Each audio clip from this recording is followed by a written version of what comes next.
Mardi soir, dans un gymnase de Limoges, c'est l'un des 4 entraînements hebdomadaires que propose le club de Limoges-Couzex, créé en 1964 et qui compte une centaine de membres.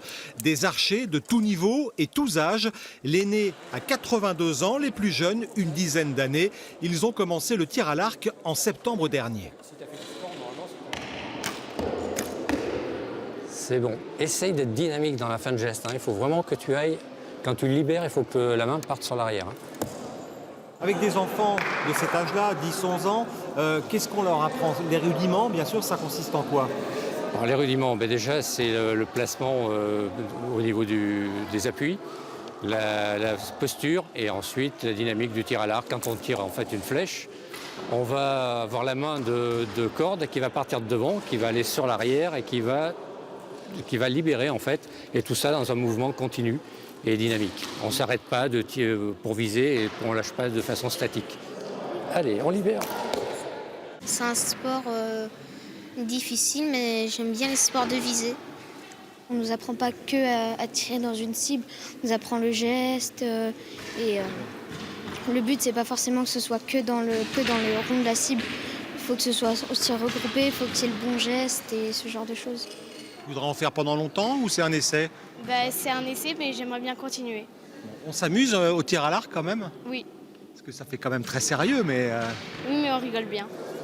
On rigole bien, sauf évidemment avec les règles de sécurité. Les archers doivent respecter des consignes très strictes pour éviter l'accident. On ne met pas de flèche sur les arcs tant qu'il y a quelqu'un sur le pas de tir.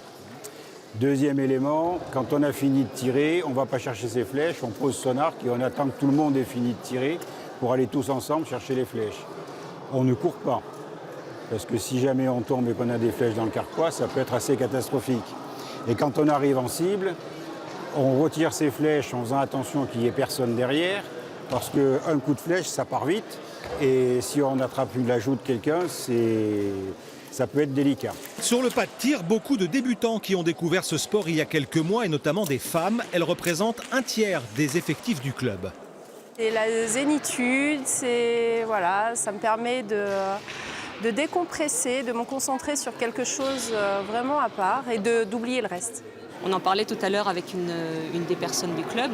On disait, tiens, c'est marrant parce que depuis le début de l'année, régulièrement, on entendait des flèches arriver dans le bois. Donc on entendait des grands bangs. Et puis maintenant, il n'y en a plus. Donc petit à petit, on voit qu'on s'améliore et on arrive à voir la progression. Donc ça, c'est assez sympa.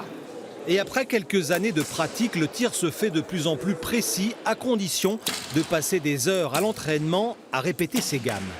C'est vraiment le geste qu'on doit répéter inlassablement pour que ça devienne parfait et tout le temps identique. Et donc du coup, il n'y a pas de place pour que d'autres idées arrivent dans la tête au moment où on est en train de tirer, sinon ça ne fonctionne pas.